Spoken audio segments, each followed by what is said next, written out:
अध्याय 1 जागृति इस पूरे समय एक तरह की बेहोशी की हालत में था। बीच बीच में उसके दिमाग में ऐसी छवियां कौंधती थीं मानो वह कोई और बन गया हो। उसे बीच बीच में मिर्गी के दौरे भी पड़ते थे, कभी वह चिल्लाता, कभी रोता, कभी हंसता था।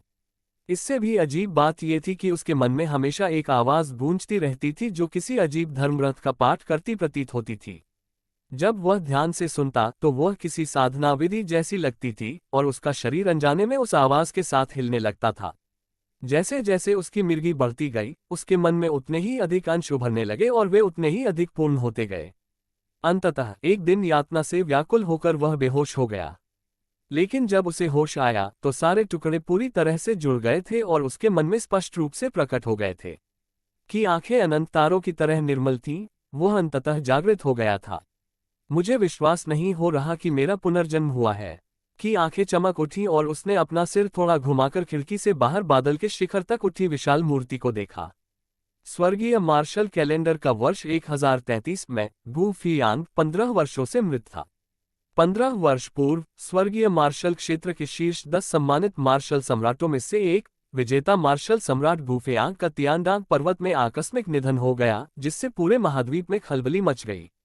तब से प्रमुख शक्तियों के बीच तनाव की लहर दौड़ रही थी और संघर्ष तीव्र हो गए थे। सैकड़ों वर्षों से शांत रहा स्वर्गीय मार्शल महाद्वीप एक बार फिर उथल पुथल में डूब गया था।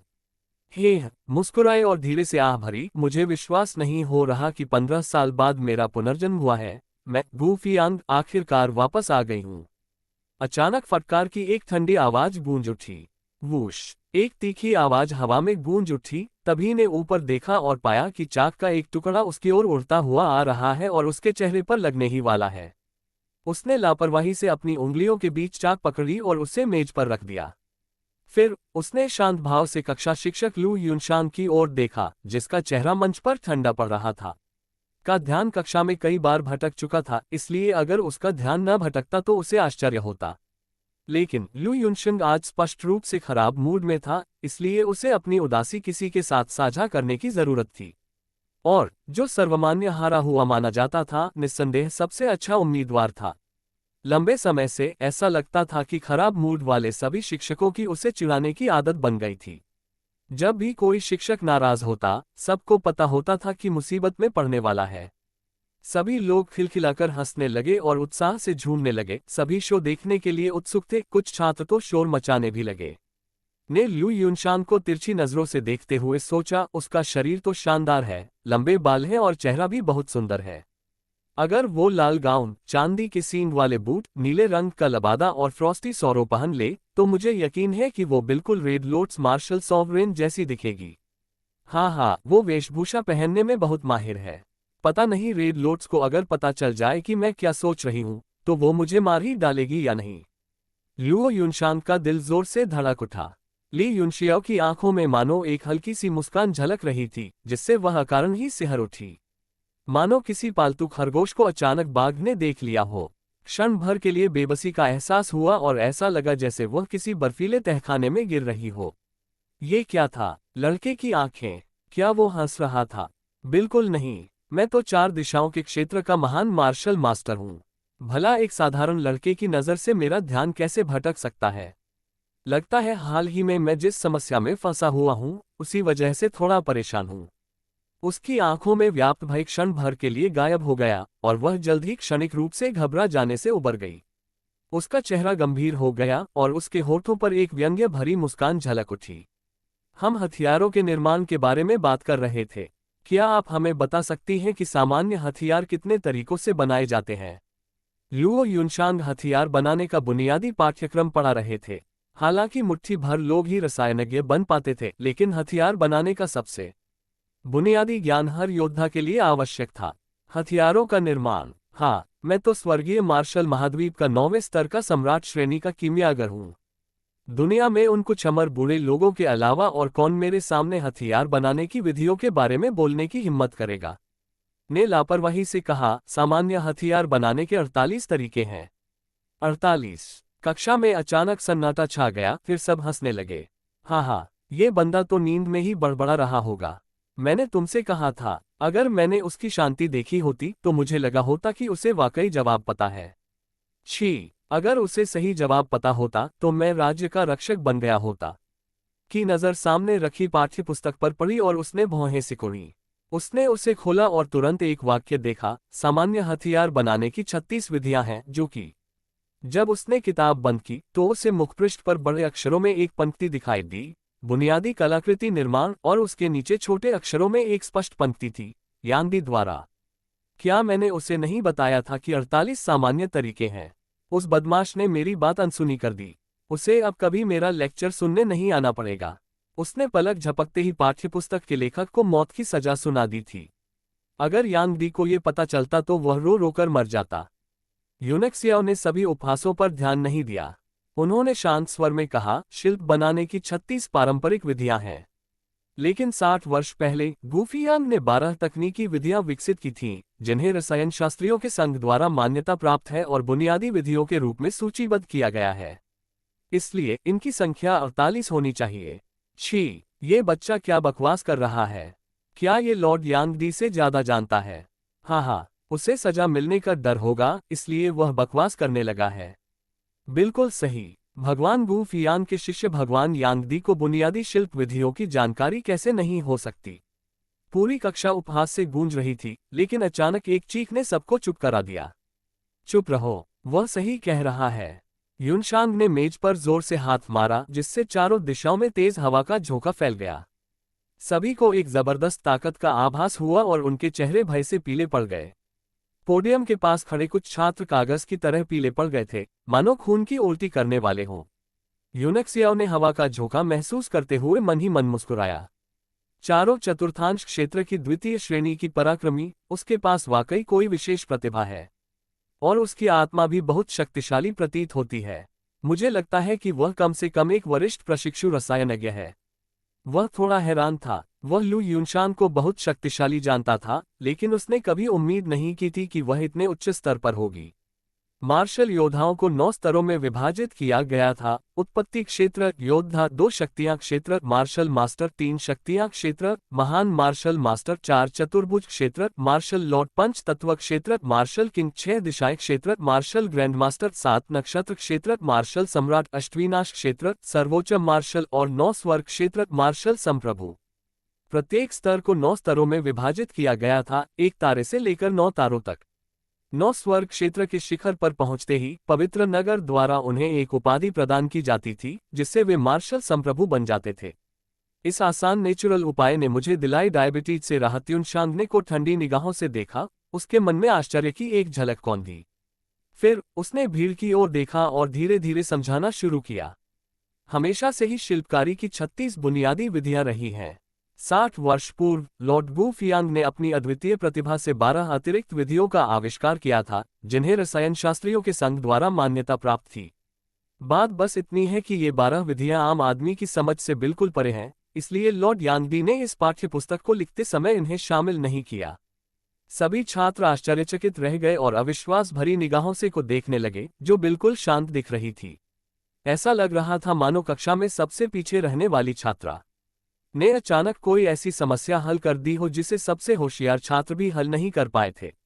युनशांग भी हैरान था। रसायन शास्त्रियों के लिए यह कोई रहस्य नहीं था कि 48 बुनियादी शिल्प विधियां होती हैं, लेकिन किसी प्रशिक्षु मार्शल योद्धा के लिए यह जानना बहुत दुर्लभ था। अचानक उसके मन में एक विचार आया। लोग कहते हैं कि को मार्शल आर्ट का कोई ज्ञान नहीं है।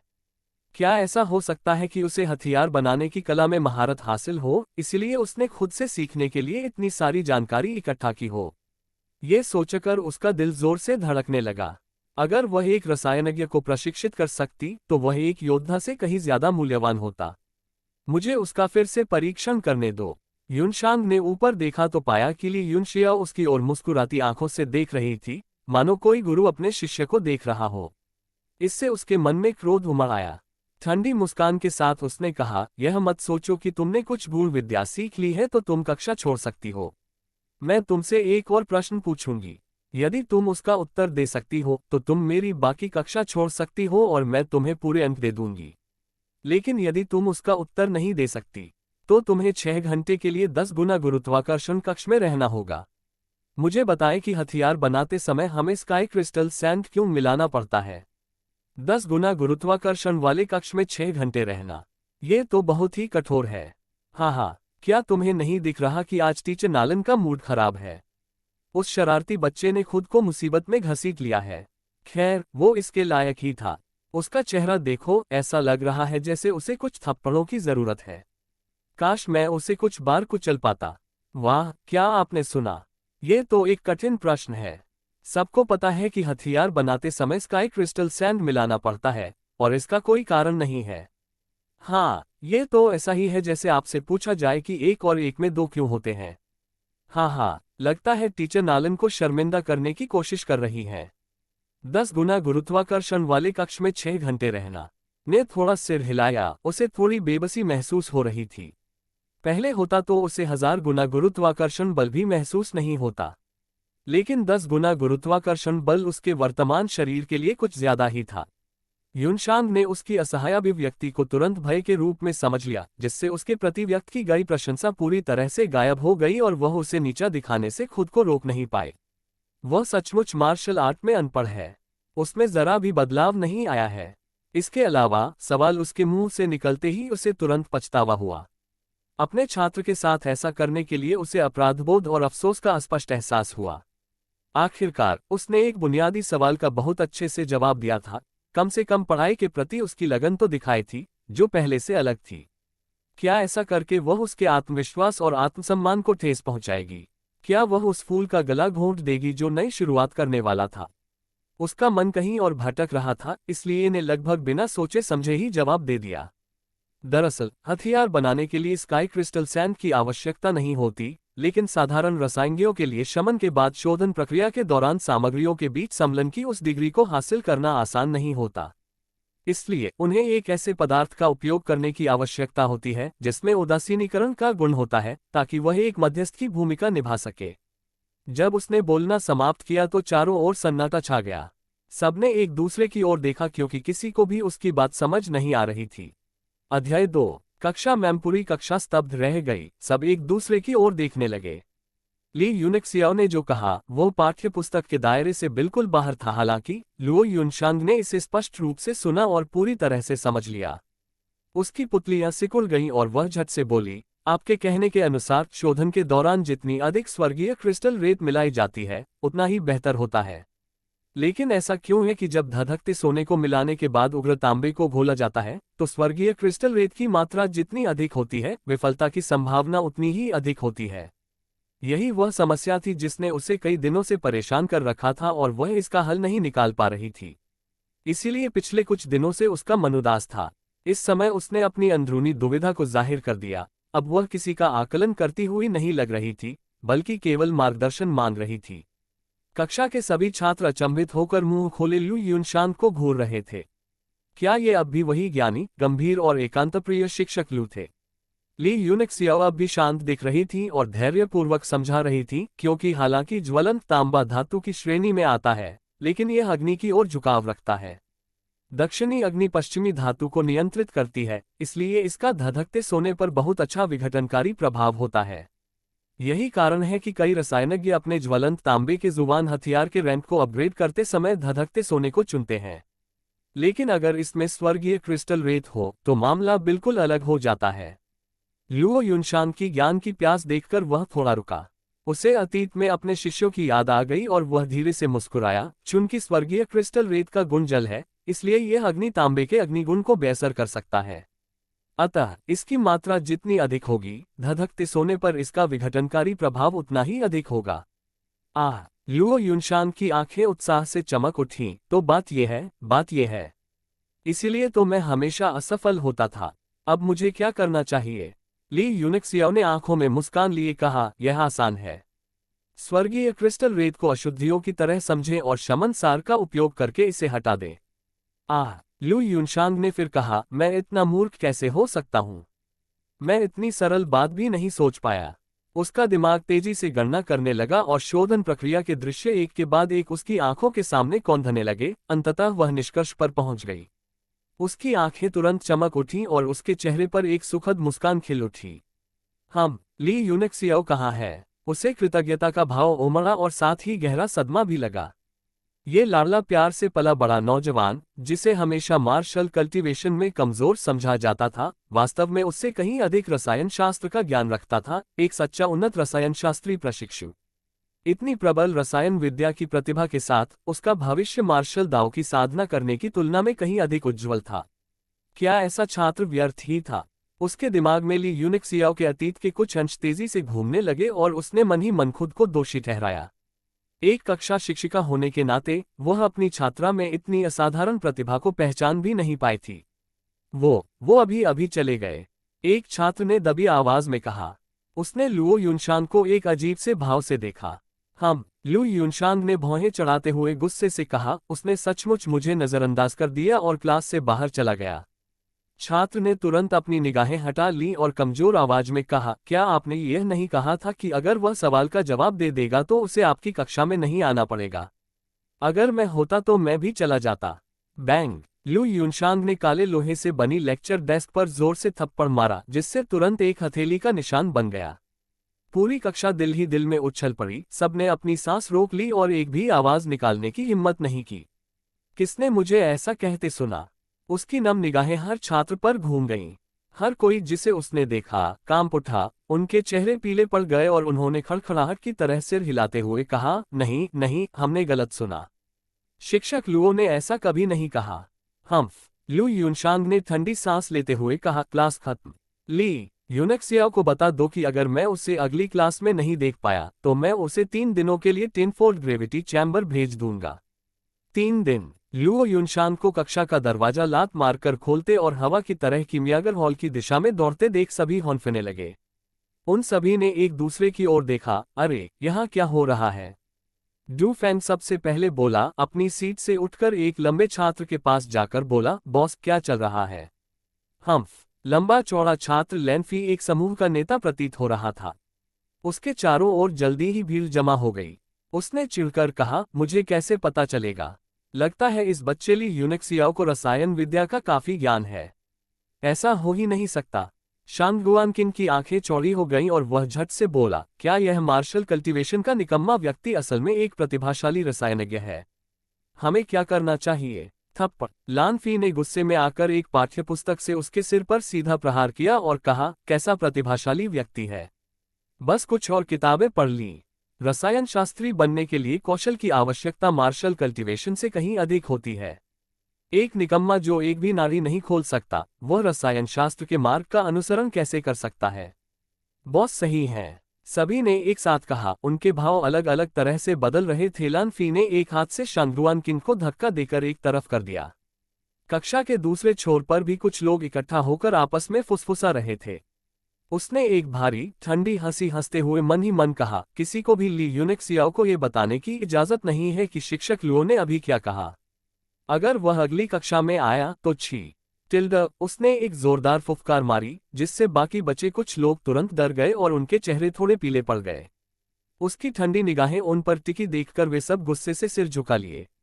लानफी ने घमंड से कहा, चेन गुंजी, हान फैट पिग, और तुम कुछ सुनहरे बालों वाली लड़कियां, राजकुमारी किन रुक्सुए, मेरे लिए गड़बड़ मत करो। अगर ली यूनिक्सियाओ अगली कक्षा में आई तो मैं सबसे पहले तुमसे हिसाब चुकता करूंगी। ये कुछ छात्र थे जिनके लिए यूनिक्सियाओ के साथ आमतौर पर घनिष्ठ संबंध थे और इन्हें लैनफी और उसके समूह का विरोधी गुट कहा जा सकता है। राजकुमारी किन रुक्सुए का चेहरा गुस्से से लाल हो गया। उसने अपनी मुट्ठियां भींचकर गुस्से से कहा, मैं उसे बता दूंगी। तुम मेरा क्या बिगाड़ सकते हो? अगर हिम्मत है तो मुझे छूने की कोशिश करो। वूश! लैनफी क्रोधित हो गया। वह अपनी सीट से उछल पड़ा, लेक्चर डेस्क की ओर बढ़ा और एक जोरदार सीधा मुक्का मारा।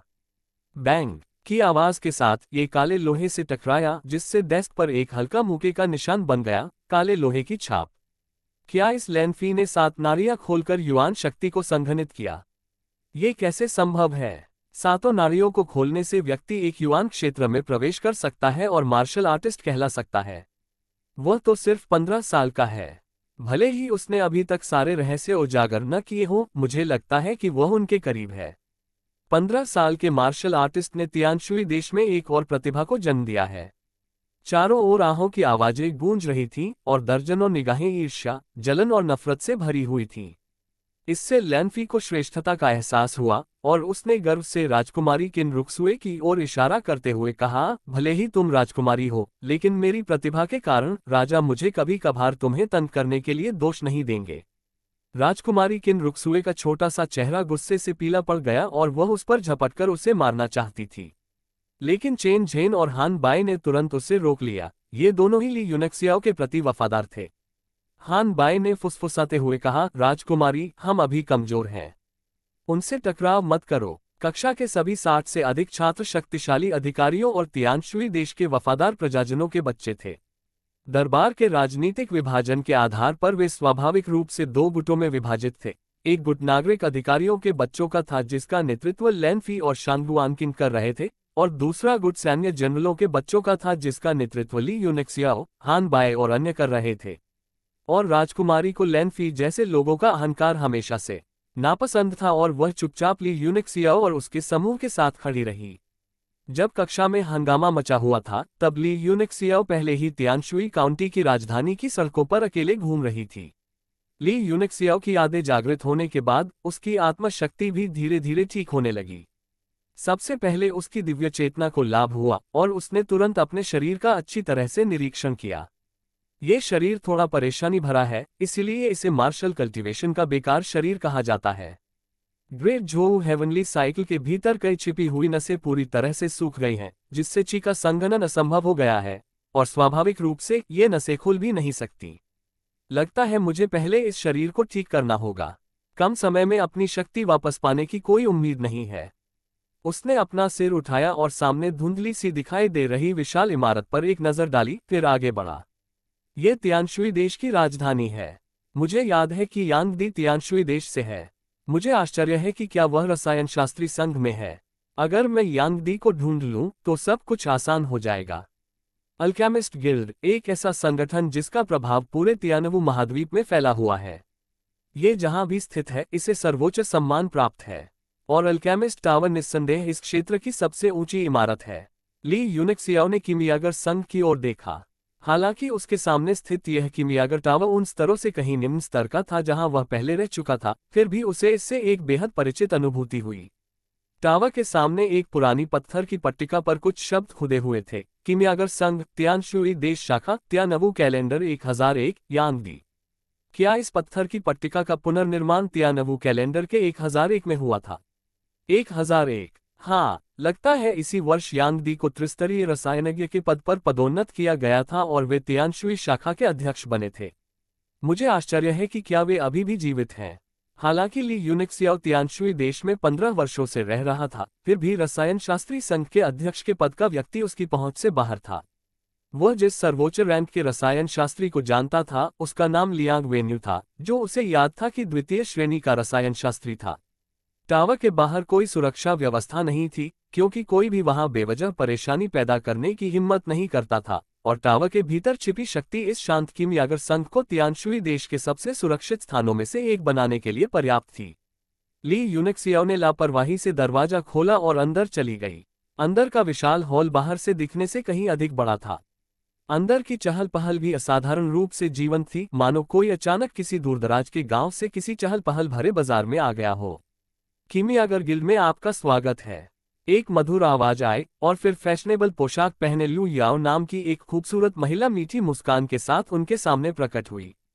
क्या मैं आपकी किसी काम में मदद कर सकती हूँ, प्रिय युवक?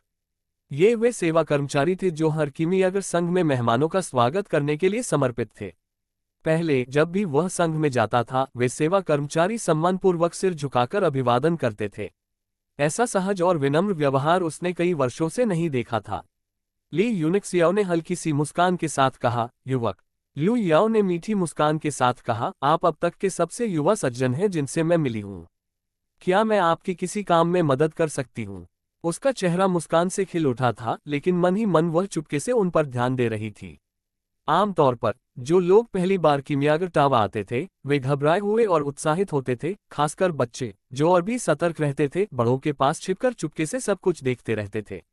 लेकिन वह अलग था। उसने अंदर आते ही पूरे हॉल का जायजा लिया। वह उदासीन और सहज दिख रहा था। ये स्पष्ट रूप से किसी ऐसे व्यक्ति का व्यवहार था जो भव्य अवसरों का आदी था। कई वर्षों तक रसायन शास्त्री संघ में वेट्रेस के रूप में काम करने के कारण वह न केवल कई उच्च वर्ग के लोगों को जानती थी, बल्कि उसकी पारखी नज़र भी बेहद तेज थी। उसने तुरंत ली यूनिक्सियाओ का उच्च मूल्यांकन किया, लेकिन फिर भी उसे आगे जिस मदद की जरूरत होगी उसे देखकर वह चौंक गई। मैं यांग दी को ढूंढना चाहता हूँ, क्या वह यहाँ है? ली यूनिक्सियाओ की निगाहें अभी भी हॉल में इधर उधर घूम रही थीं, और उसने उदासीनता से पूछा, यांग, भगवान यांग दी। लू याओ ने लगभग अपनी जीभ काट ली। उसने कुछ देर तक उस युवक को घूर कर देखा। हालांकि उसे यह बेतुका लग रहा था, ली यूनिक्सियाओ के शांत स्वभाव ने उसे यह एहसास दिलाया कि वह वास्तव में ईमानदार है। इससे वह थोड़ी घबरा गई और उसने सावधानीपूर्वक पुष्टि की, क्या आप पूर्व राष्ट्रपति लॉर्ड यांग दी की बात कर रहे हैं? ली यूनिक्सियाओ ने थोड़ा भौहें चढ़ाकर निराशा से कहा, पूर्व राष्ट्रपति? तो वे अब यहाँ नहीं हैं। लू याओ की आंखों में तुरंत श्रद्धा का भाव आ गया। उसने अपने हाथों को अपनी छाती के सामने जोड़ लिया, उसके गाल हल्के से लाल हो गए, मानो वह किसी लालसा से भरी हो। भगवान यांग दी ने 20 वर्ष पहले चौथे स्तर के सम्राट स्तरीय कीमियागर का दर्जा प्राप्त किया था और उन्हें कीमियागर संघ के मुख्यालय में स्थानांतरित कर दिया गया था। 20 साल पहले। ली यूनिक्सियाओ ने तुरंत हिसाब लगाया। दुर्घटना से 5 साल पहले की बात है, इसलिए वह बहुत पहले ही जा चुका होगा।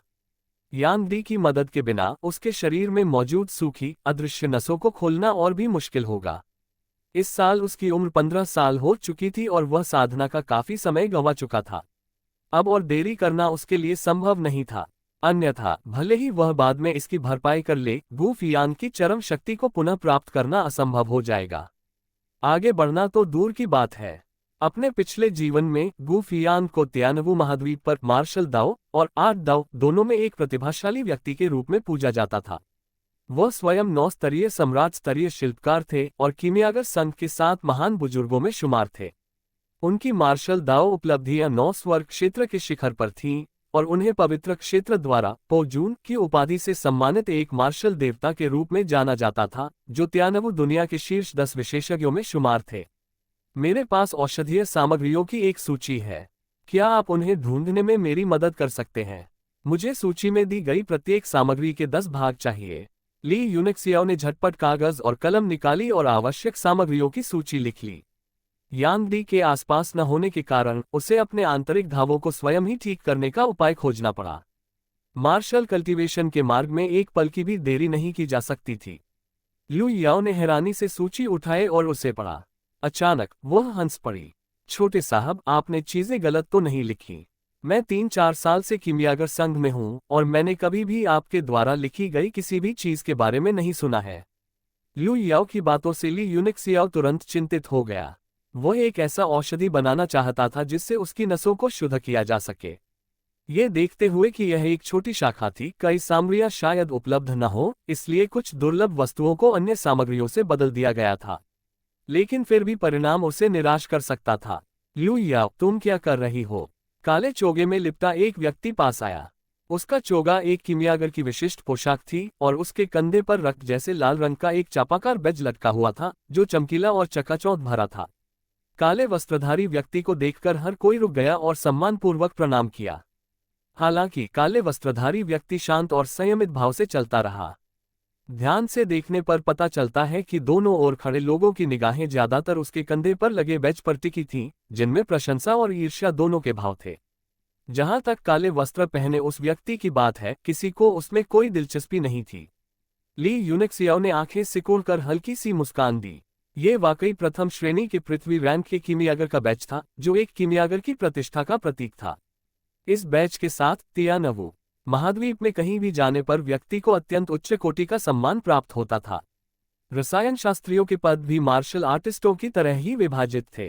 रसायन शास्त्री के 9 क्षेत्र मार्शल दाओ के 9 पूजनीय क्षेत्रों के साथ पुनर्तः मेल खाते थे। ये जिया रोंग एक प्रथम श्रेणी का पृथ्वी स्तरीय रसायन शास्त्री था।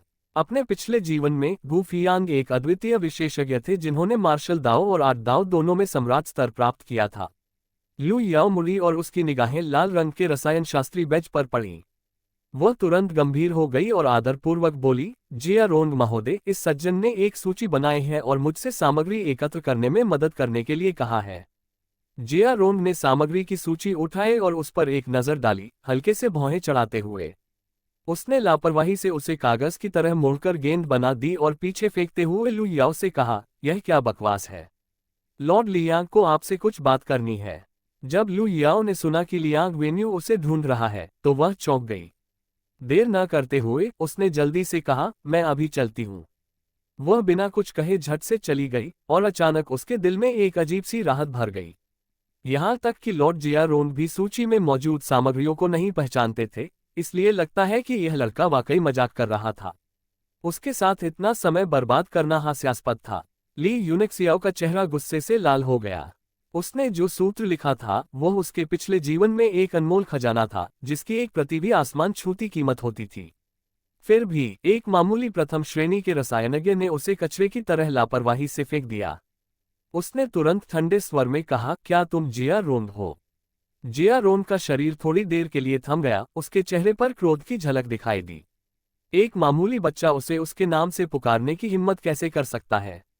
राजधानी के प्रभावशाली अधिकारी भी आदरपूर्वक उसे स्वामी कहकर संबोधित करते थे। तुम्हें पृथ्वी श्रेणी के कीमियागर के पद पर पदोन्नत हुए 7 दिन भी नहीं हुए हैं, है ना? ली यूनेक्सियाओ ने धीरे से अपना बायां हाथ अपनी छाती पर रखा और अपने दाहिने हाथ से अपनी नाक सहलाए। तुम किसके बच्चे हो? जिया रोंग ने ऊपर से घमंडी लहजे में कहा, मुझे 5 दिन पहले पृथ्वी श्रेणी के रसायनज्ञ के पद पर पदोन्नत किया गया था, ये तो सबको पता है। ली यूनेक्सियाओ ने अर्थपूर्ण लहजे में कहा, क्या आप सचमुच पृथ्वी श्रेणी के कीमियागर के पद पर पदोन्नत हो गए हैं? जिया रोंग का शरीर थोड़ा कांप उठा, उसकी आंखों में सदमे की झलक दिखाई दी। उसने गहरी आवाज में कहा, इसका क्या मतलब है? ली यूनेक्सियाओ ने अपने दाहिने हाथ पर एक नजर डाली, जो काले चोगे से बाहर निकला हुआ था, और उसकी आंखों में एक मुस्कान आ गई जब उसने समझाना शुरू किया। आपकी 5 उंगलियां गहरे भूरे रंग की दिख रही हैं और उन पर पपड़ी उतरने लगी है, जो स्पष्ट रूप से यिन विंडस्टोन के हालिया संपर्क का संकेत है। साथ ही आपके शरीर पर ब्लड फ्लेम ऑर्किड की हल्की सी खुशबू है, जो यिन विंडस्टोन के दुष्प्रभावों को कम करने के लिए होनी चाहिए। हालांकि यिन विंडस्टोन में अद्भुत समलन गुण हैं, लेकिन इसके अंतर्निहित दुष्प्रभावों को नजरअंदाज नहीं किया जा सकता। साधारण रसायनज्ञ तो इसे इस्तेमाल करने की हिम्मत भी नहीं करेंगे। आपकी 5 उंगलियों और ब्लड फ्लेम ऑर्किड को हुए नुकसान को देखते हुए ऐसा लगता है कि यह पिछले 7 दिनों के भीतर हुआ होगा। इसके अलावा आपके शरीर से हल्की धात्विक गंध आ रही है, जो टाइगर सल्फर स्टोन की खासियत है। इससे स्पष्ट होता है कि आप हाल ही में बड़ी मात्रा में टाइगर सल्फर स्टोन के संपर्क में आए हैं। इसलिए ये बिल्कुल स्पष्ट है कि आपके कीमियागर मूल्यांकन के अनुसार आप टाइगर सल्फर स्टोन को मुख्य कच्चे माल के रूप में उपयोग करके एक जुबान हथियार बना रहे थे। जिया रोंग पूरी तरह से स्तब्ध रह गया, उसके माथे से ठंडे पसीने की बड़ी बड़ी बूंदें टपक रही थीं। वह अचानक गुस्से में दहाड़ा, बकवास, और फिर मुड़कर अपनी आस्तीन झटकते हुए चला गया। ली यूनेक्सियाओ ने हल्की सी मुस्कान बिखेरी और आराम से आह भरी, काश अगर यिन विंडस्टोन का इस्तेमाल इतना आसान होता तो हर कोई रसायन शास्त्री होता। इसके अलावा ब्लड फ्लेम ऑर्किड के दुष्प्रभाव यिन विंडस्टोन से कम नहीं है। अभी हर दिन दोपहर में आपके मेचोग एक्यू पॉइंट, तियानजू एक्यू पॉइंट और दाशू एक्यू पॉइंट बहुत आरामदायक महसूस होते हैं, है ना? जिया रोंग का शरीर बिजली के झटके की तरह झटक उठा। उसके पैर ऐसे लग रहे थे मानो उनमें टन भर सीमेंट भरा हो, वह आधा कदम भी आगे नहीं बढ़ पा रहा था। ली यूनेक्सियाओ ने अफसोस जताते हुए सिर हिलाया। एक प्रतिभाशाली रसायन शास्त्री के लिए कितना अफसोस की बात है। अपनी जान बचाने के लिए आपके पास केवल यही विकल्प है कि आप अपना दाहिना हाथ काट दें और अपने दांतियान को अपंग कर दें। जिया रोंग का शरीर बुरी तरह कांप उठा। तुम बेवजह घबराओ मत। ली यूनेक्सियाओ ने बेबसी से हाथ फैलाए और जाने के लिए मुड़ गई। तो फिर छोड़ो, मैं तुम्हें इसे सुझाने का तरीका सिखाने वाली थी। क्या आपके पास इसे हल करने का कोई तरीका है? जिया रोंग बिजली का झटका लगने की तरह उछल पड़ी, तुरंत दौड़कर ली यूनेक्सियाओ के कंधे को पकड़ लिया और चिल्लाई, मुझे जल्दी बताओ। पिछले कुछ दिनों से वह उसी दर्द से पीड़ित था जिसका वर्णन ली यूनेक्सियाओ ने किया था। उस दिन रसायन शास्त्री बनने के लिए वह निषिद्ध यिन पवन पत्थर का उपयोग करने से खुद को रोक नहीं पाया। उसे उम्मीद नहीं थी कि इसके दुष्प्रभाव उसी रात से शुरू हो जाएंगे। उसके दाहिने हाथ में धीरे धीरे संवेदना कम होने लगी, जिससे वह इतना भयभीत हो गया कि उसकी आत्मा का देहांत हो गया। उसने कई प्राचीन ग्रंथों का अध्ययन किया, लेकिन कोई समाधान नहीं मिला। केवल एक प्राचीन ग्रंथ में रक्तज्वाला ऑर्किड से यिन पवन पत्थर की विषाक्तता को बेअसर करने की विधि दर्ज थी। कौन जानता था कि ब्लड फ्लेम ऑर्किड का उपयोग करने के बाद यिन विन स्टोन की विषाक्तता में मामूली कमी तो आए, लेकिन उनके दाहिने हाथ की शक्ति धीरे धीरे कम होती चली गई और ब्लड फ्लेम ऑर्किड के विष भी अपना असर दिखाने लगे। हर दिन दोपहर को उनके मेचो, तियानजू और दाशु एक्यूपॉइंट्स में भयंकर आग लगने जैसा दर्द होता था। अगर यह सिलसिला जारी रहा तो इसका परिणाम दांतियन का क्षतिग्रस्त होना और साधना का पूरी तरह से बर्बाद हो जाना होगा। उसके दांतियन को अपंग करने से ज्यादा केवल उसकी मार्शल साधना ही नष्ट होगी, जिसे वह कुछ हद तक स्वीकार कर सकता था। लेकिन अगर उसका दाहिना हाथ अपंग हो जाता तो आठ दांव भी नष्ट हो जाता। यह ऐसी बात थी जिसे वह बिल्कुल भी स्वीकार नहीं कर सकता था। विशेष रूप से पृथ्वी श्रेणी के कीमियागर के पद पर पदोन्नत होने के बाद उस पद का सम्मान, दूसरों की निगाहों में विस्मय और ईर्ष्या उसे कीमियागर के रूप में अपनी वर्तमान पहचान छोड़ने के लिए और भी अनिच्छुक बना रही थी। कृपया मुझे इसे हल करने का तरीका बताएं, मैं आपसे विनती करती हूँ। जिया रोंग ने कांपते हुए और लगभग रोते हुए अपने बाएं हाथ से ली यूनेक्सियाओ का कंधा पकड़ लिया। इस समय पहली मंजिल के हॉल में अभी भी बहुत से लोग आ जा रहे थे। सभी ने उन दोनों को हैरानी से देखा। हालांकि वे दूर थे और उनकी बातें नहीं सुन पा रहे थे, लेकिन जिया रोंग की अतिशयोक्तिपूर्ण हरकतें और आंसू भरी आंखों ने सबका ध्यान आकर्षित कर लिया। सभी उस युवक की पहचान के बारे में अटकलें लगाने लगे। ली यूनेक्सियाओ ने हाथ फैलाकर आश्चर्य से कहा, अरे, मेरी सामग्री सूची कहाँ है? वह कहाँ चली गई? क्या आपने मेरी सामग्री सूची देखी? जिया रोंग चौंक गया, फिर उसने तुरंत अपना सिर घुमाया और अपने द्वारा मोड़े गए कागज के टुकड़े को देखा। वह ली यूनेक्सियाओ का इशारा समझ गया और जल्दी से बोला, ये यही है, कृपया एक पल रुकिए, मैं इसे आपके लिए उठा लेता हूँ। उसने भीड़ की आश्चर्यचकित निगाहों को अनसुना करते हुए दौड़कर आगे बढ़ा और कागज उठाने के लिए नीचे झुका। तुरंत ही उसके कानों में तरह तरह की हैरानी भरी बातें गूंजने लगीं और वह शर्म से लाल हो गया, मानो कहीं छिप जाना चाहता हो। पहले मैं इसे सुझाने का तरीका ढूंढूंगा।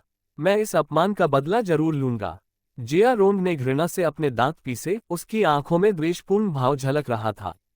फिर भी उसने शांत होने का नाटक किया, सावधानीपूर्वक सूची खोली और ली यूनेक्सियाओ को वापस सौंप दी। ली यूनेक्सियाओ ने लापरवाही से सूची को अपने चेहरे से सटाया, कुछ बार जोर से नाक साफ की, फिर उसे मसलकर गेंद की तरह फेंक दिया। मुझे सूची में लिखी हर चीज के 10-10 हिस्से चाहिए। जब आप उन्हें इकट्ठा कर लें तो जियालान अकादमी में आकर मुझसे मिले। मेरा नाम ली यूनेक्सियाओ है। तुम? जिया रोंग ने दूर जमीन पर पड़ी हुई चिपचिपी नाक की गंदगी से सनी हुई सूची को देखा। उसका पेट मरोड़ उठा और वह गुस्से से कांप उठा। ली यूनेक्सियाओ की निगाहें थोड़ी सिकुड़ गईं और उसने उस पर व्यंग्य करते हुए कहा, इज्जत दूसरों से नहीं मिलती, ये खुद को मूर्ख साबित करने से ही खोती है। अध्याय 4 विद्यालय का द्वार। उसके चेहरे पर जानलेवा इरादे की एक झलक दिखाई दी और एक कोमल आवाज जिया रोंग के कानों में पड़ी, तुम मुझसे दुश्मनी मत रखो। इस दुनिया में बहुत कम लोग ऐसे हैं जो मेरे दुश्मन हैं और जिंदा बचे हैं। मैं नहीं चाहता कि तुम बड़ी मुश्किल से अपनी जान बचाने के बाद फिर से गलती से अपनी जान गंवा दो। और हाँ, तुम्हारा दाहिना हाथ शायद 3 दिन ही चलेगा। अगर तुम 3 दिनों के अंदर इन सामग्रियों में से प्रत्येक के 10-10 हिस्से नहीं ढूंढ पाए तो तुम्हारा दाहिना हाथ पूरी तरह बेकार हो जाएगा। जब तक कोई 9वें स्तर का सम्राट स्तरीय कारीगर प्रकट नहीं होता तब तक तुम जीवन भर कारीगरी करने का सपना भूल जाओ। ली यूनेक्सियाओ के शब्द सुनने में भले ही मधुर लग रहे थे, लेकिन उन्हें सुनकर जिया रोंग डर से छलनी की तरह कांपने लगा। उसने लगभग बेतहाशा हिम्मत जुटाते हुए कहा, 3 दिन? मैंने तो इनमें से ज्यादातर चीजों के बारे में सुना भी नहीं है। और मुझे कैसे पता चलेगा कि तुम मुझसे झूठ नहीं बोल रही हो?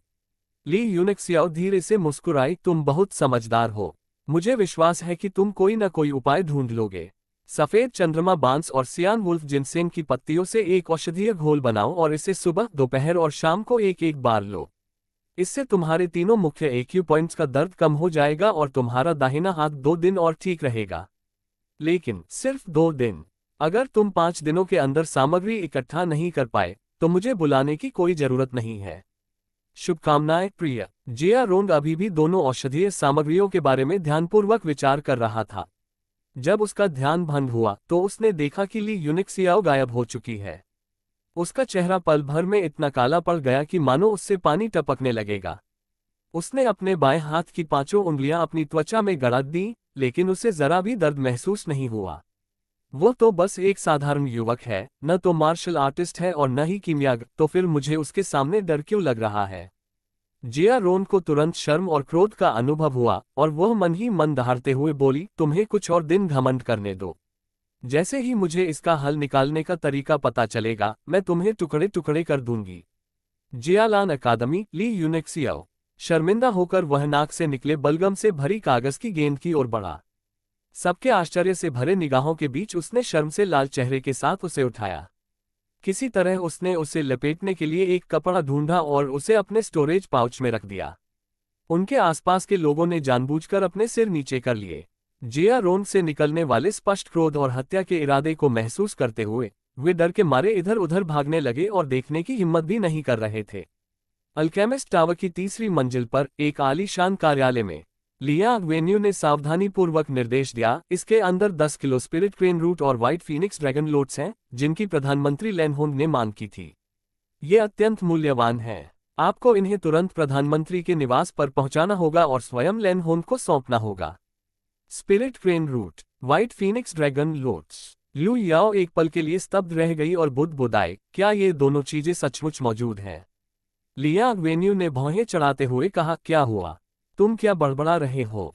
लू याओ ने जल्दी से होश में आकर कहा, मेरा ध्यान कहीं और भटक गया था, क्षमा करें लॉर्ड लियांग। अभी अभी एक किशोर ने मुझे एक सूची दी और उसमें लिखी सामग्रियों की एक प्रति बनाने को कहा।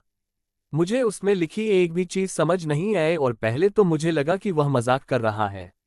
उनमें स्पिरिट क्रेन रूट और व्हाइट फीनिक्स ड्रैगन लोट्स भी शामिल थे। एक किशोरी। लिया एवेन्यू तुरंत सोचने लगा, स्पिरिट क्रेन रूट और व्हाइट फीनिक्स ड्रैगन लोट्स दोनों का उपयोग मार्शल आर्टिस्ट की ताकत बढ़ाने के लिए किया जाता है। वह सूची कहाँ है? लू याओ ने सावधानीपूर्वक उत्तर दिया, अभी अभी लॉर्ड जियारोंग ने मुझे फोन किया था और उन्होंने वह सूची उस युवक को वापस कर दी।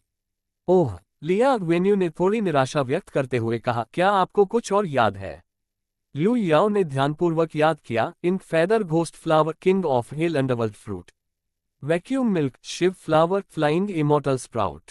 जैसे जैसे वह एक एक करके उनका नाम गिनाती गई, लिया एवेन्यू के चेहरे के भाव संदेह से आश्चर्य में, फिर सदमे में और अंत में स्तब्धता में बदल गए।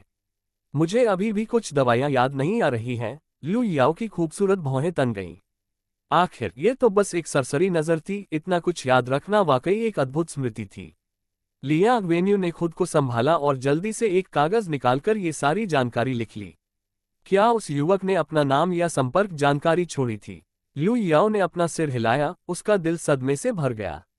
उस युवक की पृष्ठभूमि कैसी थी कि लॉर्ड लियांग वेन्यू उसे इतना सम्मान देते थे? उसने सावधानी से पूछा, लॉर्ड लियांग, मैं 3 साल से अधिक समय से किमियागर संघ में हूं। मैंने इन बातों के बारे में पहले कभी क्यों नहीं सुना? लिया एवेन्यू ने अधूरी सूची को देखा और आह भरी, इसमें कुछ ऐसी दवाइयां भी हैं जिनके बारे में मैंने भी नहीं सुना है, लेकिन इन सबका संयोजन मुझे यह अंतर्ज्ञान देता है कि यह एक असाधारण औषधीय समाधान है। यह मार्शल आर्टिस्ट की साधना को बेहतर बनाने में बहुत फायदेमंद है। यहां तक कि लॉर्ड लियांग वेन्यू ने भी इनके बारे में नहीं सुना है। लू याओ ने हौंकते हुए अपने लाल होठों को अपने कोमल हाथों से ढक लिया, उसकी आंखों में अविश्वास का भाव था। लॉर्ड लियांग, क्या ये सूची महज एक मनगढ़ंत कहानी है? लियांग वेन्यू ने सिर हिलाते हुए कहा, नहीं, कुछ औषधीय पदार्थ जब मिलाए जाते हैं तो बहुत ही प्रभावशाली होते हैं। मैं उनके बीच के संबंध को इतने कम समय में नहीं समझ सकता। अगर यह युवक अगली बार फिर आता है तो आपको उसे रोकने का कोई तरीका ढूंढना होगा और फिर जितनी जल्दी हो सके मुझे सूचित करना होगा। हाँ। लू याओ सदमे और बेचैनी से भरे दिल के साथ एक स्टोरेज पाउच लेकर चली गई। ली यूनेक्सियाओ सड़क पर अकेले चलते हुए मन ही मन सोच रही थी, जियारोंग के लिए ये सामग्रियां वाकई थोड़ी मुश्किल हैं। मैं पूरी तरह से उस पर निर्भर नहीं रह सकती, मुझे कोई दूसरा तरीका सोचना होगा। उसने अपने हाथ में मौजूद भंडारण अंगूठी पर नजर डाली और अपनी दिव्य चेतना का एक अंश उसमें प्रवाहित किया। उसके अंदर कई तरह की विविध वस्तुएं थीं। ये सब बेतरतीब चीजें क्या हैं? कामोत्तेजक दवाएं भी। ओह, मुझे याद आया, मैंने पिछली बार चुपके से खरीदी थी लेकिन कभी इस्तेमाल नहीं की। उसने लापरवाही से एक छोटी बोतल फेंक दी। उसने एक चौड़ी काली तलवार उठाई, उसके वजन से थोड़ा हैरान होते हुए और व्यंग्यात्मक मुस्कान के साथ कहा, सिर्फ ये भारी काली लोहे की तलवार ही कुछ काम की है। इसका वजन 32 कैटी और 7 ताइल है और मुझे इसे उठाने में भी दिक्कत हो रही है। मुझे अपनी तलवार भेदी तलवार की बहुत याद आ रही है, पता नहीं वो कहाँ खो गई। 7 मेरिडियन खोलने से पहले मैं फिलहाल इसी से काम चला लूंगा। ली यूनिक्सियाओ ने भारी तलवार को सीधे अपने कंधे पर टांगा और जियालान अकादमी की ओर चल पड़ा। मैं ओरिजिन क्यूई को संघनित करने के बाद खुद एक जुबान हथियार बनाऊंगा। जब तक वह अकादमी वापस लौटा तब तक वह थकान से हौंफ रहा था। हम चेन बंदर, हान मोटा सुअर, क्या आप प्रवेश द्वार पर मेरा स्वागत कर रहे हैं? जियालान अकादमी के प्रवेश द्वार पर चेन झेन और हान बाई, जो आमतौर पर उसके करीब रहते थे, बेचैनी से इधर उधर घूम रहे थे। ली यूनिक्सियाओ को देखते ही चेन झेन ने तुरंत चिल्लाकर कहा, युवा मास्टर युन, आप कहाँ चले गए? हम आपको हर जगह ढूंढ रहे हैं। चेन गुंजी, तुम क्या करना चाहते हो? अचानक पीछे से एक जोरदार आवाज आई। डू फैंग अचानक चेन झेन के पीछे से निकल आया और ठंडी मुस्कान के साथ चेन झेन को घूरते हुए बोला, क्या तुम बॉस लैन के खिलाफ जाने की कोशिश कर रहे हो? चेन झेन का चेहरा तुरंत बदल गया। उसने दांत पीसते हुए कहा, मुझे डराने की कोशिश करना बंद करो। मैं तो बस शिक्षक लुओ की बात बता रहा हूं। युवा मास्टर युन, अगली कक्षा। चुप रहो। डू फैंग ने चिल्लाकर उसकी बात काट दी। फिर वह आगे बढ़ा। उसकी पांचों उंगलियां बाज के पंजों की तरह चेन झेन के गले की ओर बढ़ रही थीं। चेन झेन का चेहरा एकदम बदल गया और वह जल्दी से पीछे हट गया। डू फैंग पहले से ही एक मार्शल प्रशिक्षु था जिसने 4 नाड़ियां खोल रखी थीं, और उसकी मूल ऊर्जा उससे कहीं अधिक श्रेष्ठ थी। डू फैंग, ज्यादा आगे मत बढ़ो। पास खड़े हान बाई को ये सब बर्दाश्त नहीं हुआ। उन्होंने एक बड़ा कदम बढ़ाते हुए एक जोरदार मुक्का मारा जो हवा में सीटी की तरह गूंजा और डू फैंग के बाज के पंजे पर जोरदार प्रहार किया। दोनों ही मार्शल आर्ट के प्रशिक्षु थे और उनकी चारों नसें खुली हुई थीं, इसलिए उनकी ताकत बराबर थी। दोनों एक साथ कांपे और पीछे हट गए। हैन फैट पिग, फिर से हरकत करने की कोशिश करो। डू फैंग के बगल में एक और व्यक्ति प्रकट हुआ। उसने अपने हाथ छाती पर बांध रखे थे और वह घमंडी दिख रहा था। मैं, रोजर, ने पिछले हफ्ते ही 5 नाड़ियों को खोला है और अभ्यास करने के लिए किसी साथी की तलाश कर रहा था। हान फैट पिग, मैं तुम्हें निशाना बनाकर देखूंगा कि 5 और 4 नाड़ियों के बीच कितना अंतर है। हाँ, इस गैप का मतलब है कि मैं तुम्हें तब तक मुंह के मारूंगा जब तक तुम अपने दांत जमीन से न उठा लो। डू फैंग ने चेन और हान की ओर इशारा करते हुए जोर से हंसते हुए कहा, मैं तुम्हें 3 मिनट का समय देता हूं, यहां से चले जाओ। इस समय कई छात्र शो देखने के लिए प्रवेश द्वार पर जमा हो गए, इशारा करते हुए और चर्चा करते हुए। चेन और हान के चेहरे गुस्से से पीले पड़ गए। अचानक उनके पीछे से राजकुमारी किन रुक्सुए की ठंडी आवाज आई, मैं देखना चाहती हूं कि तुम हमें कैसे रास्ते से भटकाओगे। उसने गुस्से से कहा, मैं ली यूनिक्सियाओ को बताऊंगी कि उसे शिक्षक लुओ की अगली कक्षा में अवश्य आना होगा। तुम इसके बारे में क्या करोगे? डू फैंग और रोजर के चेहरे के भाव बदल गए। वे राजकुमारी को नाराज करने का जोखिम नहीं उठा सकते थे। डू फैंग ने समूह की ओर इशारा करते हुए गाली दी, चेन गुंजी, हान फैट पिग और तुम, निकम्मे लोग, इस बार किस्मत अच्छी है। चलो चलें। उसने हाथ हिलाकर रोजर के साथ जाने का इरादा जताया। हालांकि रोजर की ताकत उससे कहीं अधिक थी, लेकिन डू परिवार का प्रभाव लुओ परिवार से कहीं अधिक था, इसलिए लेन्फी के अनुयायियों में रोजर का स्थान अपेक्षाकृत कम था। मुझे लगा कि यह कोई महत्वपूर्ण बात है, इसलिए इसे इतना रहस्यमय बनाया गया है। ली यूनिक्सियाओ ने अपनी नाक रगड़ी। भले ही उसे सजा न मिले, उसने गुरुत्वाकर्षण कक्ष में साधना करने की योजना बनाई थी। अपना छोटा मोटा तमाशा खत्म और अब तुम जाना चाहते हो। डू फैंग के कदम रुक गए, उसकी आंखें थोड़ी चौड़ी हो गईं। क्या तुम निकम्मे, तुम्हें कोई समस्या है? ली यूनिक्सियाओ ने भारी तलवार की मूठ पर हाथ रखते हुए कहा, कोई बात नहीं, मैं बस ये देखना चाहता हूं कि 5 नाड़ियों को खोलने वाले और 0 नाड़ियों को खोलने वाले व्यक्ति के बीच कितना अंतर है। डू फैंग और राजकुमारी किन रूक्स्यू सभी स्तब्ध थे। राजकुमारी किन रूक्स्यू ने चिल्लाकर कहा, ली यूनिक्सियाओ, आप? हाँ, दिलचस्प। राजकुमारी किन रुक्सुए की बात काटते हुए डू फैंग जोर से हंसा। चूंकि तुम मौत को बुलाना चाहती हो, तो मुझे तुम्हारी इच्छा पूरी करने में कोई आपत्ति नहीं है। उसकी आवाज बंद होते ही उसने अपने पैरों से जोर लगाकर खुद को आगे की ओर उछाला और हंसते हुए ली यूनिक्सियाओ के सिर की ओर मुक्का मारा। ये घटिया लोग बोलने की हिम्मत कैसे करते हैं? डू फैंग का दिल उपहास और तिरस्कार से भर गया था, खासकर जब उसने ली यूनिक्सियाओ की पहचान के बारे में सोचा, जो ली परिवार का सीधा पोता था, तियानशुई काउंटी का शीर्ष सैन्य नेता। इस बेहद प्रतिष्ठित शख्सियत ने उसे पीटने में एक विकृत आनंद दिया। जैसे ही उसकी मुट्ठी नीचे आई, उसे चरम सुख का आभास होने लगा। ध्यान से। चेन झेन और बाकी दोनों ने घबराकर चीख मारी, लेकिन हस्तक्षेप करने में बहुत देर हो चुकी थी। राजकुमारी किन रुक्सुए इतनी भयभीत हो गई थी कि उन्होंने अपने छोटे हाथ से अपना मुंह ढक लिया। उनका चेहरा पीला पड़ गया। ली यूनिक्सियाओ तो बस एक साधारण व्यक्ति था, वह एक ऐसे मार्शल आर्ट के प्रशिक्षु के मुके का सामना कैसे कर सकता था जिसने अपनी 4 नसों को खोल रखा था। Bang tilde. एक धीमी भारी सी आवाज सुनाई दी। ली यूनिक्सियाओ के सामने डू फैंग का शरीर अचानक जम गया। उसका मुक्का पहले ही नीचे आ चुका था और ली यूनिक्सियाओ की कनपटी पर जोर से लगा था। लेकिन ली यूनिक्सियाओ अभी भी शांत दिख रही थी, उस पर दर्द का जरा सा भी निशान नहीं था। ये सही नहीं है। रॉजर की पुतलियां थोड़ी सिकुड़ गईं। उसे तुरंत एहसास हुआ कि डू फैन की मुट्ठी ली यूनिक्सियाओ के चेहरे पर नहीं लगी थी, वह अभी भी आधा सेंटीमीटर दूर। जवाबी हमला। आह टिल्ड। आकाश और पृथ्वी में गूंजती एक दर्द भरी चीख ने सबके कानों को भेद दिया, मानो कान के पर्दे फाड़ दिए हों।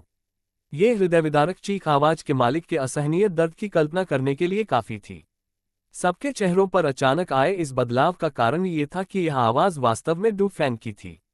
चूंकि वह उस समय सबसे दूर मुंह करके खड़ा था, इसलिए किसी को पता नहीं चला कि क्या हुआ था। उन्होंने केवल डू फैंग के शरीर को बुरी तरह कांपते हुए और फिर धीरे धीरे पीछे की ओर गिरते हुए देखा। Du Fang. रोजर की भयावह चीख के साथ डू फैंग अंततः पीठ के बल गिर पड़ा। उसके हाथ कांप रहे थे क्योंकि उसने अपने निचले शरीर को पकड़ रखा था। वह जमीन पर बुरी तरह से छटपटा रहा था और लगातार सुअर जैसी चीखें निकाल रहा था। तभी सबने देखा कि ली यूनिक्सियाओ ने धीरे धीरे अपना दाहिना पैर नीचे किया। पता चला कि उसने डू फैन को उसकी सबसे कमजोर जगह पर लात मारी थी। सभी के हैरान और भयभीत चेहरों को देखकर ली यूनिक्सियाओ ने असहाय होकर हाथ फैलाए और मासूमियत से कहा, आप सबने देखा ही होगा, वो मुझ पर हमला करने के लिए दौड़ा और मैंने कुछ नहीं किया। मैंने बस अपना दाहिना घुटना उठाया था और किसे पता था कि वह सचमुच उससे टकरा जाएगा।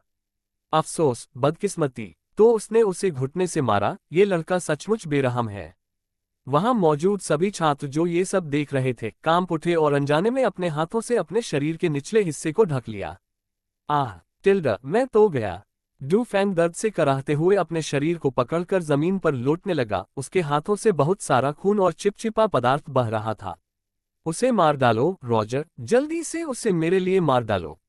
रॉजर ने गुस्से से मुट्ठियां भींच ली जिससे चटकने की आवाज आए। ली यूनिक्सियाओ, तुम बहुत ही दुष्ट हो, एक सहपाठी के खिलाफ इस तरह की कपटपूर्ण चालें चल रही हो। ली यूनिक्सियाओ ने मासूमियत से कहा, कोई इतना बेशर्म नहीं हो सकता। सबने देखा, वह खुद मुझसे टकराया। कम से कम दर्जनों छात्र मेरे लिए गवाही दे सकते हैं। आप। वह क्षण भर के लिए गुस्से से भर गया, लेकिन स्थिति वास्तव में वैसी ही लग रही थी, उसे भी कुछ गड़बड़ नहीं दिख रही थी। लेकिन ऐसी अजीब घटना कैसे हो सकती है? वहां मौजूद सभी लोगों के मन में एक ही विचार था, हाँ, उस लड़के ने आगे बढ़कर खुद को ही चोट पहुंचा ली। किसी को मारने की कोशिश में अपनी मर्दानगी को चोट पहुंचाना, ये सचमुच एक विचित्र घटना है, ऐसा पहले कभी नहीं देखा गया। चाहे कुछ भी हो जाए, तुम जिम्मेदारी से बच नहीं सकते। रॉजर ने क्रोधित होकर कहा, आज मैं तुम्हारी मर्दानगी को चूर चूर कर दूंगा और फिर तुम्हारे अंगों को भी अपन कर दूंगा ताकि डू फैंग का बदला ले सकूं। उसकी आकृति पलक झपकते ही आगे बढ़ी। ऐसा लग रहा था मानो उसे कुछ हिचकिचाहट हो रही हो, इसलिए उसने डू फैन की तरह सीधे आगे बढ़कर वार नहीं किया, बल्कि बगल से एक मुक्का मारा। तेज हवा गरज उठी, जिसने 1000 जिन की शक्ति को तोड़ दिया। इतना ताकतवर, ये व्यक्ति वास्तव में एक उन्नत मार्शल आर्ट का प्रशिक्षु है। वह बच्चा मुसीबत में पड़ने वाला है। 7 मेरिडियन, 5वीं एक अड़चन है। एक बार इसे पार कर लेने पर व्यक्ति को उन्नत मार्शल प्रशिक्षु माना जा सकता है। मुझे आश्चर्य है कि उसने कितनी अड़चनें खोली हैं। 5 मेरिडियन के बाद हर एक अलग दुनिया है। मैं देखता हूं कि उसका शरीर और मुट्ठी एक है, जो 1000 जिन की शक्ति को तोड़ रहे हैं। उसे बस 5वां मेरिडियन खोलना चाहिए था, लेकिन इतना ही उस बच्चे को कड़ी टक्कर देने के लिए काफी है। ली यूनिक्सियाओ, जल्दी से एक तरफ हटो। हान बाई ने घबराकर चिल्लाते हुए मुट्ठियां हिलाईं और उसकी मदद के लिए आगे बढ़ा। हालांकि वह रॉजर का मुकाबला नहीं कर सकता था, लेकिन एक मुक्के से ज्यादा फ्रैक्चर या गंभीर चोट ही लग सकती थी। अगर ली यूनिक्सियाओ, जिसकी शारीरिक शक्ति बिल्कुल बेकार थी, को मुक्का लग जाता तो वह भला कैसे बच पाता। क्लैंग। ली यूनिक्सियाओ ने दोनों हाथों से विशाल तलवार की मूठ को कसकर पकड़ा और जमीन में गड़ी भारी काली लोहे की तलवार को जोर से उठाया। तलवार की नोक सीधे उसके सामने पहरा दे रहे रोजर की ओर थी। लेकिन रोजर तनावग्रस्त लग रहा था और विशाल तलवार को थामे उसका शरीर डगमगा रहा था, मानो हवा के झोंके से गिर जाएगा। धमाका। टिल्ड। तलवार के ऊपरी भाग से एक भिनभिनाहट की आवाज आए। रॉजर का मुक्का असल में सीधे उस विशाल तलवार पर और उसके ब्लेड पर लगा। आह! टिल्डा, मेरी मुट्ठी। टिल्डा एक तीखी चीख गूंज उठी। रॉजर ने अपने दाहिने हाथ की मुट्ठी को बाएं हाथ से कसकर पकड़ लिया। खून पानी की तरह जमीन पर टपक रहा था। उसकी उंगलियों में तेज दर्द हो रहा था और उसे सबसे ज्यादा डर इस बात से लगा कि इस प्रहार से उसकी उंगलियां मानो टूट गई हों। हान बाई की मुट्ठियां बीच में ही रुक गईं और उसका पूरा शरीर जम गया। क्या चल रहा है? अब तो मूर्ख भी समझ जाएगा कि कोई समस्या है। क्या हो रहा है? क्या वह खुद को मार्शल गॉड समझता है, जिसके पास ओरिजिन ची और हवा की शक्ति है, और जो अपने भौतिक शरीर से तलवारों और ब्लेडों का सामना कर सकता है? दुनिया में इतना मूर्ख व्यक्ति कैसे हो सकता है? मुझे लगता है कि तलवार पकड़े हुए उस बच्चे में कुछ गड़बड़ है। मुझे भी कुछ गड़बड़ लग रही है, लेकिन उस बच्चे में स्पष्ट रूप से ओरिजिन ची का कोई अंश नहीं है, और वह उस भारी काली लोहे की तलवार को उठाते उठाते ही थक गया है।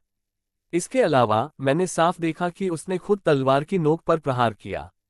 बिल्कुल उस बच्चे की तरह, ये सचमुच भूतिया है। सभी लोग अचंभित थे और लगातार चर्चा कर रहे थे। अपनी दृष्टि से वे इस रहस्य को समझ नहीं पा रहे थे। यद्यपि ली यूनेक्सियाओ के पास कोई विशेष शक्ति नहीं थी, फिर भी उनकी तीक्ष्ण दृष्टि 9 स्वर्गों के शिखर पर स्थित एक मार्शल देवता के समान थी। उन्होंने पहले से ही अपनी मुट्ठी के प्रहार बिंदु की गणना कर ली थी।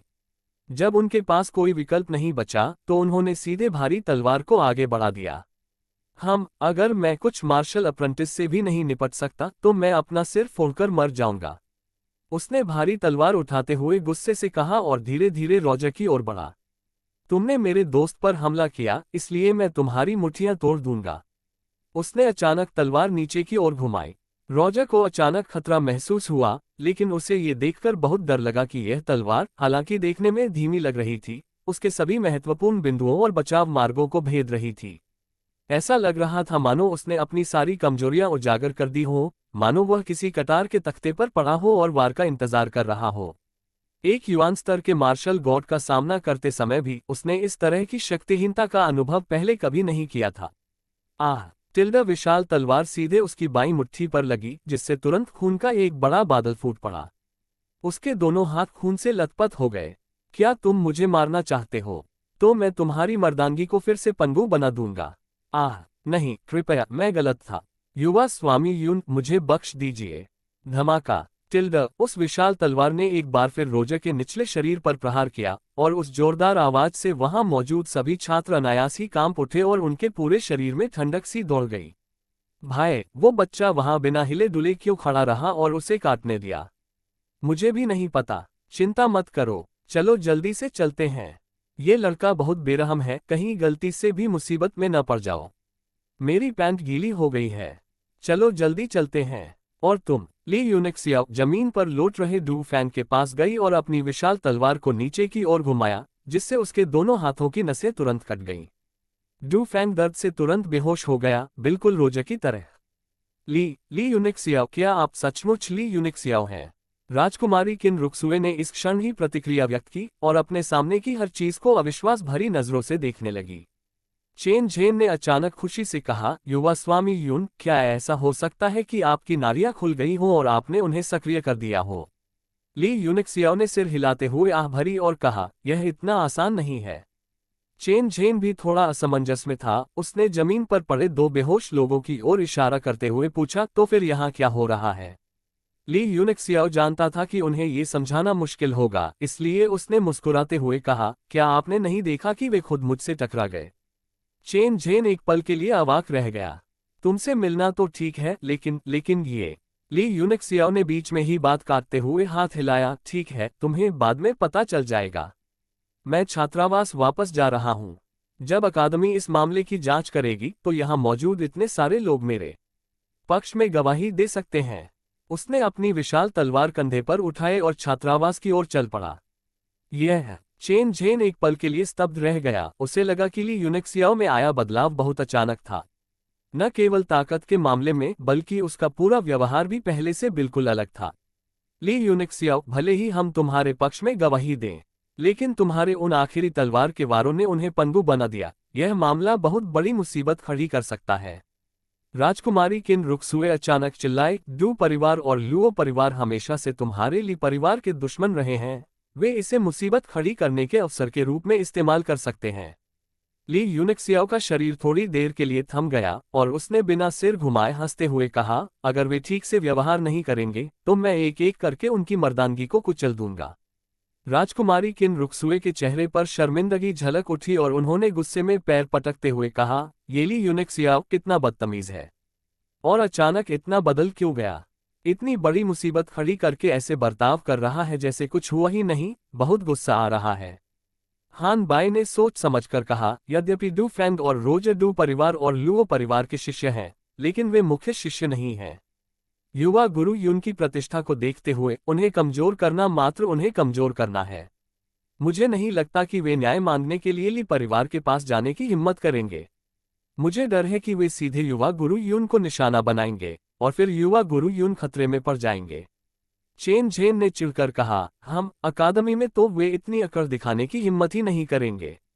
ली परिवार को नाराज करने से तो बेहतर है कि लोगों को सीधे अकादमी में भेजकर मरवा दिया जाए। हान बाई ने भौहें चढ़ाते हुए कहा, बाहरी लोग स्वाभाविक रूप से अंदर कुछ करने की हिम्मत नहीं करेंगे, लेकिन अगर छात्र कुछ करते हैं तो अकादमी बस आंखें मूंद लेगी।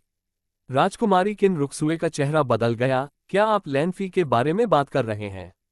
हान बाई ने भारी मन से सिर हिलाया, सब जानते हैं कि डू फैंग लैनफी का आदमी है, और लैनफी ने पहले ही 7 नारियां खोल दी हैं और वह मार्शल गॉड बनने के लिए ओरिजिन क्यूई को संघनित करने ही वाला है।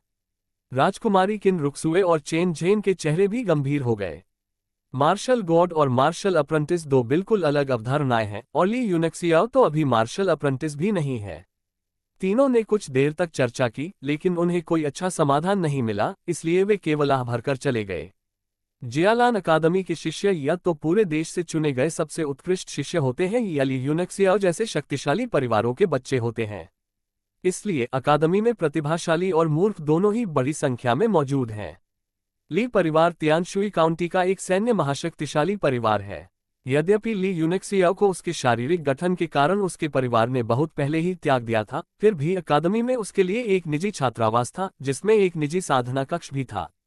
वूश टिल्डा, उसने लापरवाही से भारी काली लोहे की तलवार को जमीन पर फेंक दिया और अपने हाथों को घुमाना, अपने पैरों को दबाना और अपने शारीरिक शरीर को सक्रिय करने के लिए विभिन्न मुद्राएं करना शुरू कर दिया। ये शरीर बहुत कमजोर है, इसे जल्द से जल्द मजबूत करना होगा। ओवरलॉर्ड बॉडी रिफाइनिंग आर्ट दुनिया की सबसे श्रेष्ठ और शक्तिशाली शरीर परिष्करण तकनीक है। मुझे ये साधना तकनीक पिछले जन्म में बहुत देर से मिली और इसे निखारने का मौका मिलने से पहले ही मेरी मृत्यु हो गई। अब बिल्कुल सही समय है। उसने धीमी सी चीख निकाली, अपने पैरों को मोड़ा और धीरे धीरे अपना पूरा शरीर नीचे झुकाया। उसकी कमर तुरंत पीछे की ओर मुड़ गई और उसका पूरा शरीर तुरंत एक गोले के आकार में खींच गया। उसके शरीर से एक अजीब सी आभा निकल रही थी। हम्फ! एक भयानक दर्द उसकी कमर से उसके दिमाग तक फैल गया, मानो किसी चाकू की नोक उसके शरीर को चीर रही हो। ली यूनिक्सियाओ का चेहरा अचानक बदल गया। उसका पूरा शरीर बेकाबू होकर पीछे की ओर झटक गया, संतुलन खो बैठा और कई कदम पीछे लुढ़कते हुए सीधे जमीन पर बैठ गया।